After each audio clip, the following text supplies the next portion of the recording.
Today we're going to be putting in the pellet drive from Fireboard in the Mac grill. Now this is an older Mac grill, and if I'm going to pull out the controller here. Now on these Mac controllers, they will come either with 4 holes in them if they're an early one, or 6 holes if they're a later one. Now this one I did have a later one put in there before, so it does have the 6 holes in there, and I've drilled those in there. So once we have that out, this side piece, there's some screws here that you're going to be taking out. And then once you take that out, you can just literally pull this up like this, flip it over, and everything will be out of your way. And you can see all the wiring in here. Now the wiring for the Fireboard comes with the larger connectors like this, the larger Moldex connectors, and the Mac has these smaller ones. So what I did was I made these adapters to go in between there. Honestly, these are a lot of work to make. It would be a whole lot easier just to cut the wires and put some regular P connectors in them like this and get them to work. That would be my recommendation. I did it like this just so that I could put it in there, see if it worked. If it didn't work, of course, I could go back to the stock controller, vice versa, or go back and forth. As you can see, there's a Fireboard on the Mac in the back.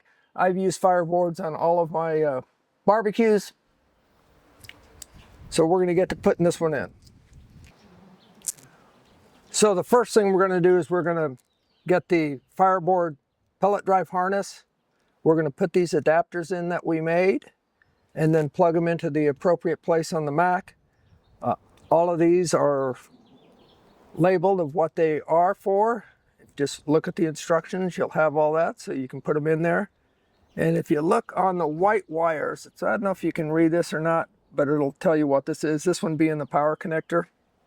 So we'll put these connectors in, and then I'm going to go over here and we'll plug them into the Mac and get that all going.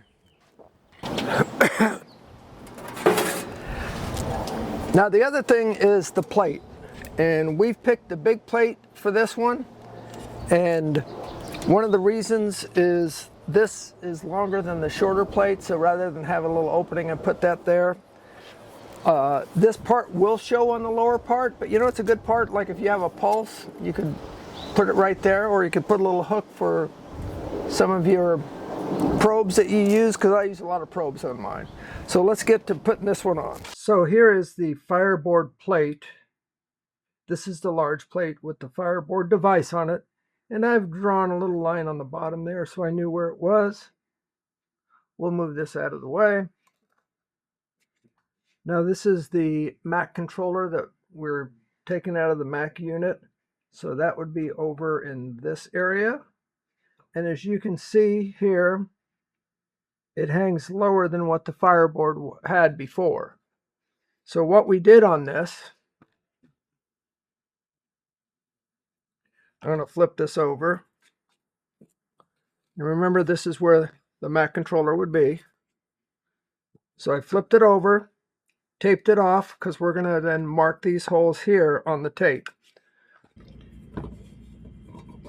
So now we flipped it over, and you can see I've got the tape. I've marked where the Mac controller would go. Now one of the things I did notice is if we had put the controller square, like so,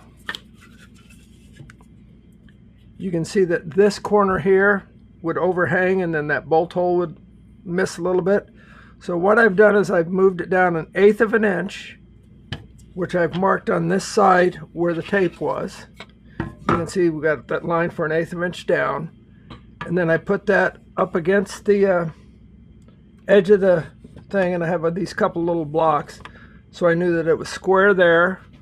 Brought it up to the 1/8 inch mark, and then I took a little felt marker and marked all the holes in it.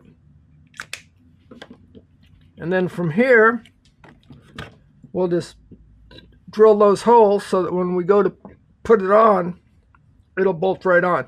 When I drilled these holes in here, I did make them a little larger, and you'll always have to modify a little bit as you put them together. You might need to give one a file here or there to make it work. So first thing will be plugging in this one. And then the next thing we'll do is we can pull this over, and we're going to plug this one in here. Only goes in one way. And then from here, you'll have enough to where you can feed it out and get that figured where it's going to go. And with these screws, like with anything you build, you know, we want to start them one at a time. And we don't want to forget to get our ground wire back there, because we'll want to hook that up. Okay, we've got it all put back together, made look nice. Got it bolted up there, so now it's ready for the startup. Get ourselves an extension cord here, heavy duty by the way. We're going to plug this in. When we do that, we're going to come over here. We're going to press the button here. That should start it up. You can see it starting up here. And Pellet Drive, we are going to leave it at default. And we'll go over here to save. Press enter. And then it says press the knob to ignite. You can hear it. The fan has started. We can start to see here that the temperature is climbing. This thing has worked out really pretty good. It's pretty cool.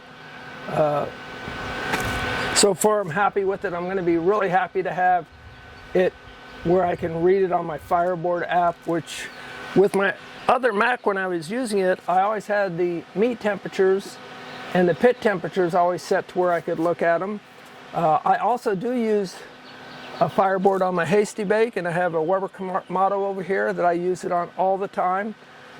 I always loved the Pellet Boss that was on the Mac grill, but the Wi-Fi just didn't work, and I just need to have that Wi-Fi working so that when something goes awry, I can be notified, or when I'm down at the hardware store or the barbecue store picking up some stuff, I can be checking on the grill how it's all going, which I could before with my, the Fireboard I had here, but I couldn't make any adjustment on there was the issue. So like if it was starting, the meat was cooking too quick, I couldn't lower the temperature without coming back home. Where now with this new one, I could lower or raise the temperature from anywhere I'm at and get that going. Plus it's a lot easier to set cooking programs. So evidently I hooked everything up right.